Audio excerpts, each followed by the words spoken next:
చలో ఈడీ రాసిన లెటర్ ఏదైతే ఉందో ఇచ్చిన నోటీస్ ఏదైతే ఉందో ఆ నోటీస్ మన దగ్గర ఉన్నది. ఆ నోటీస్లో ఉన్న వివరాలు ఏంటో మీకు చూపిస్తా.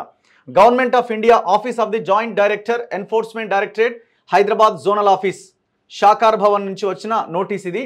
ఇందులో ఎవరికి వీళ్ళు నోటీస్ ఇచ్చారు? The managing director Telangana state sheep and goat development corporation federation limited TSSG DCFLకి ఈ నోటీస్ ఇవ్వడం జరిగింది. ఈ ఆఫీస్ ఎక్కడ ఉంటుందంటే మాసప్ ట్యాంక్లో ఉంటుంది. So sir subject information under PMLA అంటే prevention of money laundering act 2002 regarding sheep rearing development scheme SRDC in the state of Telangana. So దానికి సంబంధించిన సబ్జెక్ట్ విషయంలో మేము నోటీస్ ఇస్తున్నాం. This directorate is conducting investigation under the provisions of Prevention of Money Laundering Act PMLA 2002 regarding alleged fraud in the implementation of sheep rearing development scheme. So అందులో అవినీతి జరిగింది. So అవినీతి మీద విచారణ చేయడానికి మేము ఈ నోటీస్ ఇస్తున్నామని చెప్తున్నారు, ఇన్వెస్టిగేట్ చేయబోతున్నామని చెప్తున్నారు. Number 2, it has to come the notice that Telangana state sheep and goat development corporative federation limited is the implementing agency of the SRDC scheme at the state level. In view of the same, it is requested to furnish the following details or documents in respect of implementation of SRDC scheme since the start of the scheme till date. అంటే first date నుంచి ఏ రోజు అయితే scheme start చేశారో ఆ రోజు నుంచి చివరి రోజు వరకు ప్రతి డీటెయిల్ మాకు కావాలని అడుగుతున్నారు. ఏం డీటెయిల్స్ కావాలని ABCDEFGH వరకు వాళ్ళు ఆ డీటెయిల్స్ కూడా క్లియర్గా క్వశ్చనర్ రూపంలో ఇచ్చారు. ఏంటి? Number 1, district wise details of all beneficiaries of the scheme, name of the person, address, contact numbers, bank account number, name of the bank or branch etcetera. అంటే ఖచ్చితంగా జిల్లా వారీగా ఎవరెవరైతే మీకు ఏ గొల్ల కురుమలకైతే ఒక్కొక్క గొల్ల కురుమకి మీరు యూనిట్ ఇచ్చారో వాళ్ళందరికీ సంబంధించిన డీటెయిల్స్, కాంటాక్ట్ నెంబర్సు, బ్రాంచ్, వాళ్ళ అకౌంట్ నెంబర్సు, టోటల్ డీటెయిల్స్ ఇవ్వమని ఈడీ అడుగుతున్నది. Number 1. Number 2, district wise details of the sellers from whom the sheep were purchased. So మీరు ఎక్కడైతే ఆ గొర్రెలను కొనుగోలు చేశారో వాళ్ళకు సంబంధించిన డీటెయిల్స్ అడుగుతున్నారు. వాళ్ళ name, contact number, address, bank account number, name of the bank or branch. So ఎవరైతే కొన్నారో ఎక్కడి నుంచి అయితే పర్చేజ్ చేసిరో వాళ్ళకి సంబంధించిన డీటెయిల్స్ అడుగుతున్నారు.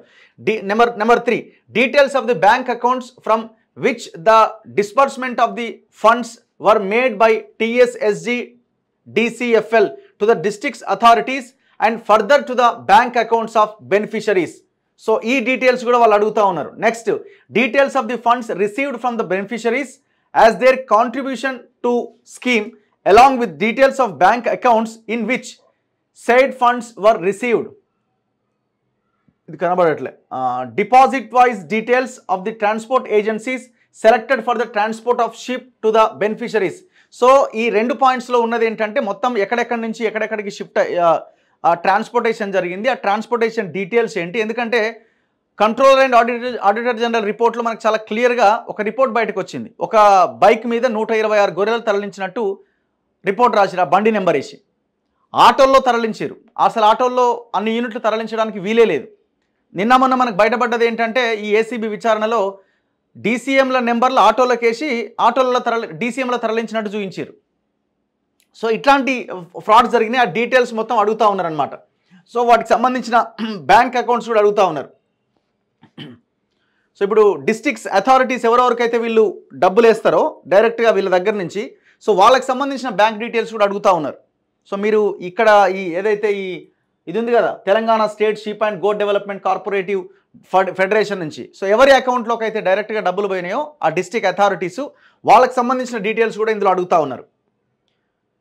అండ్ ట్రాన్స్పోర్ట్ ఏజెన్సీస్ డీటెయిల్స్ అడుగుతూ ఉన్నారు. ఇట్లా అన్ని డీటెయిల్స్ అడుగుతూ ఉన్నారు. And next 5th point, district wise details of all payments made to the transport agencies along with details of vehicles used by the side transport agencies for transport of sheep in respective districts. So వీళ్ళు ఏమడుగుతున్నారంటే all details of vehicles, ఏ వాహనాన్ని దానికోసం ఉపయోగించారో వాటికి సంబంధించిన మొత్తం details ఇవ్వండి అని అడుగుతున్నారు. So ఆ ట్రాన్స్పోర్ట్ ఏజెన్సీస్కి సంబంధించిన డీటెయిల్స్ అడుగుతున్నారు. Next one, district wise details of sheep feeds procured and subsequent supply of the sheep feeds to the beneficiaries. Next, district wide details of the payments made for the procurement of sheep feeds along with list of vendors and their bank account numbers, name of bank branch. Copy of any internal report prepared in respect of fraud committed in the implementation of SRDC scheme if any. So ఏదైనా fraud జరిగితే వాటికి సంబంధించిన details కూడా అడుగుతూ ఉన్నారు. Vendors ఎవరైతే ఉన్నారో వాళ్ళకి సంబంధించిన డీటెయిల్స్ అడుగుతూ ఉన్నారు, వాళ్ళ బ్యాంకు మొత్తం. సో ఓవరాల్గా టోటల్గా ప్రతి ఒక్క పాయింట్ని పిన్ టు పిన్ ఈడీ అడుగుతూ ఉన్నది. సో ఈ డీటెయిల్స్ తర్వాత ఫర్దర్గా వీళ్ళు ఇన్వెస్టిగేట్ చేయబోతున్నారనమాట. మొత్తం భాగవతం అంతా బయటకు వస్తుంది. ఫ్రాడ్ జరిగిందన్నది 100% కనబడుతున్నది. కానీ ఇక్కడ పాయింట్ మనం మాట్లాడుతున్నది ఏంటంటే, గొర్రెల స్కామ్లో ముందు నుంచి విచారణ జరగట్లే. బంజారా హిల్స్లో నమోదైన కేసు దగ్గరనే ఉన్నది. సో దాని చుట్టే తిరుగుతున్న తప్ప ఫస్ట్ డేట్ నుంచి ఈ రోజు వరకు జరిగిన ఈ స్కామ్ ఏంటన్న దాని విషయంలో క్లారిటీ రావట్లే. అండ్ ఇంకొకటి, this is issued under section 54 of PMLA అంటే prevention of money laundering act 2002 and the matter may be treated has most urgent.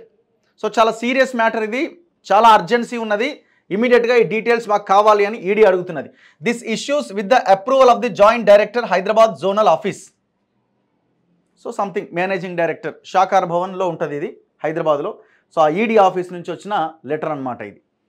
So ఇది గొర్రెల స్కామ్కి సంబంధించి ఈడీ ఎంటర్ అయిందని చెప్పడానికి మనకు కనిపిస్తున్న లెటర్, ఆ ఈడీ అడిగినటువంటి క్వశ్చనీర్ అనమాట. సో ఈ డీటెయిల్స్ అన్నీ వీళ్ళు అతి త్వరగా ఇస్తే ఈడీ తన వర్క్ని తను స్టార్ట్ చేస్తుంది అనమాట. ఈ కేసులో ఫస్ట్ అరెస్ట్ అవ్వాల్సింది ఖచ్చితంగా లక్ష్మారెడ్డి అని మాజీ డైరెక్టర్ ఉంటాడు, తలసాని శ్రీనివాస్ యాదవ్ ఉంటాడు. ఆల్రెడీ ఆయన OSD కళ్యాణ్ అరెస్ట్ అయ్యిండు. కేసీఆర్ దాకా ఈ కేసు పోవడానికి చాలా అద్భుతమైన అవకాశాలు ఉన్నాయి. ఎందుకంటే ఆయనే కదా స్కీమ్, ఇది క్యాబినెట్ డెసిషన్, ఇది క్యాబినెట్లో నిర్ణయం తీసుకొని బిల్లులు పాస్ చేసిరు కదా ఇదంతా కూడా. సో క్యాబినెట్కి ఇన్ఛార్జ్ ఎవరు? కల్వకుంట్ల చంద్రశేఖరరావు. సో ఆయన కూడా దీనికి బాధ్యత వహించాల్సిందే. చాలా పెద్ద స్కామ్ ఇది, పెద్ద ఎత్తున ఆ డబ్బులని దుర్వినియోగం చేసి సంపాదించారు. కింది స్థాయిలో ఉన్న కొంతమంది డాక్టర్లు కూడా వాళ్ళు పెద్ద ఎత్తున లక్షలు సంపాదించారట. సో వాళ్ళ లెక్క కూడా తేలుతుందని మనం అనుకుంటున్నాం. చూడాలి ఇన్వెస్టిగేషన్ ఏ విధంగా ముందుకెళ్తుంది అన్నది. చూస్తూనే ఉండండి మన తొలి వెలుగు.